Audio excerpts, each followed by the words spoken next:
Et dans notre boîte à idées, nous allons mettre en avant les souffleurs d'images.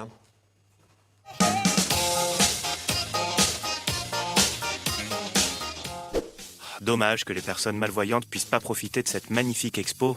Ben tu connais pas les souffleurs d'images. Tu peux l'être si tu veux. Si vous devenez souffleur d'images, vous serez les yeux d'une personne aveugle ou malvoyante. Vous lui décrirez et lui soufflerez à l'oreille ce que vous voyez, que ce soit pour un spectacle ou pour une exposition. Pour remplir cette belle mission, il faut justifier d'un parcours artistique ou culturel. Les étudiants en art ou les artistes sont évidemment les bienvenus.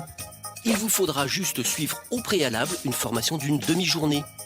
Salvatore est souffleur d'images bénévole et c'est toujours pour lui un plaisir. Ce sont toujours des expériences enrichissantes qui m'enrichissent sur le plan autant humain que de la transmission tout court, parce que ça permet vraiment de c'est une sorte de défi de se mettre vraiment à la place de l'autre. Donc je conseille vivement à toute personne qui possède un goût pour l'art, pour la transmission de la culture et des contenus, de prendre contact avec le CRTH pour éventuellement devenir bénévole. Si vous aussi vous voulez devenir souffleur d'images, rendez-vous sur le site souffleur.org, on vous y explique tout. Alors Yvonne, si on parle ici de souffleurs d'images, mais y a-t-il d'autres expressions pour les mêmes actions ?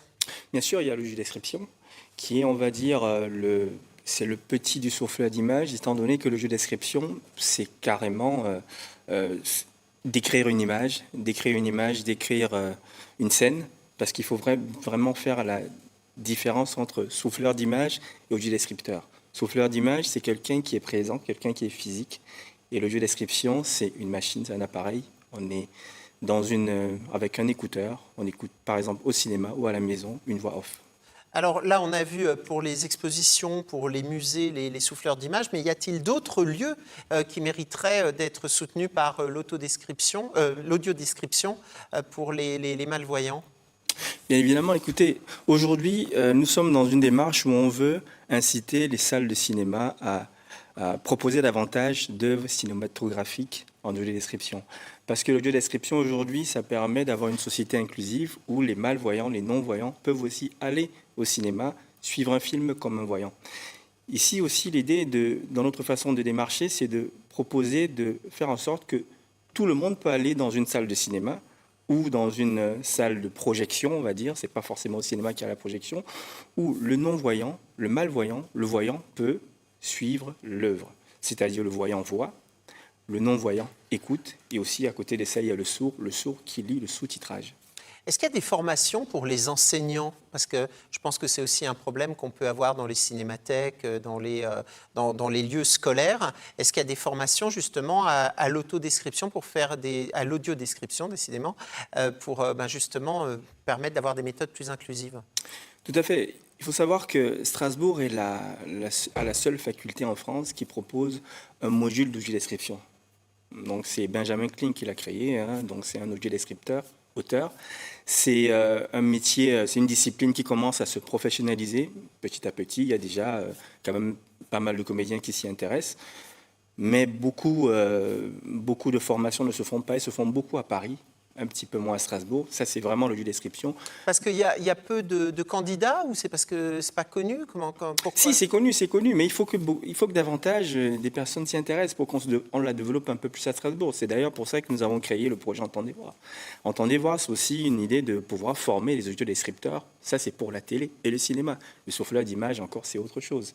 Les souffleurs d'image, c'est quelque chose qui a toujours existé. Si vous avez un oncle ou une tante non-voyante, vous l'avez décrit une scène, décrit un tableau, parce que la scène, on parle de la scène à l'opéra, au théâtre, ça c'est visuel.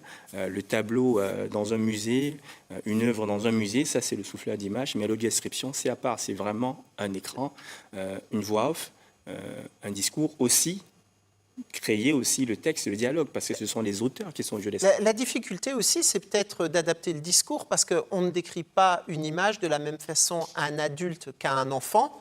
Or, les enfants, souvent, qui ont des problèmes de vue, vont être projetés dans des descriptions qui sont faites uniquement pour les adultes. Il y a un problème à ça. Comment on peut le résoudre ? Écoutez, il y a une façon de jeu d'écrire. Le jeu description, ce n'est pas tout le monde qui peut l'être. Parce qu'il y a un langage particulier, par exemple, à un non-voyant, à un voyant, à un enfant, il y a une façon de décrire les choses. Par exemple, si vous dites à un non-voyant, ou un aveugle plus simplement, pour comprendre, vous dites à gauche, à droite, devant, derrière. Ça ne veut rien dire, parce qu'il sera perdu, comme un enfant. Il faut lui dire à midi qui est devant, à 6h qui est derrière, à 9h qui est à gauche, à 3h qui est à droite. C'est des langages, c'est des codages, c'est des façons d'expliquer les choses, et ça s'apprend. Et il suffit juste d'avoir la volonté, et tout le monde peut le faire. Mais aussi, il faut être un petit peu comédien aussi dans le... Alors, vous avez une expérience. actualité, c'est Entendez voir. C'est quoi? C'est un festival? C'est parce que là, avec le Covid, tout est un peu chamboulé au niveau de l'organisation. Comment ça va se passer pour Entendez voir? Mais en fait, Entendez voir, nous avons lancé le projet il y a 2 ans. C'était en 2019. L'idée, c'était de rendre la culture accessible à tous. Quand on parle de culture accessible, on parle d'une société inclusive. Il faut savoir que beaucoup d'œuvres ne sont pas forcément accessibles à tous les handicaps. On parle des dyslexiques, dyspraxiques et tous les 10. Il y en a plus de 7. On parle de non-voyants, on parle de malvoyants, on parle de sourds. Et Entendez voir a pour objectif justement de proposer un festival où tout est accessible, que ce soit à la fois culturel, à la fois littéraire et cinématographique. Quand on parle de littérature, on parle de tout ce qui a, tous les champs de possibles sur la lecture. Par exemple, pour un non-voyant, il faut savoir qu'il n'y a pas que le braille.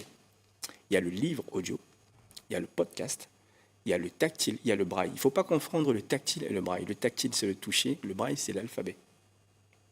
Et donc, Entendez voir, nous, notre objectif, c'était justement de lancer ce festival-là pour dire, on peut faire ça ensemble, proposer ça dans des lieux accessibles, les lieux de Strasbourg accessibles, le cinéma Vox, l'Aubette ou la librairie Kléber, et aussi former ou proposer des ateliers de jeux description dans les écoles.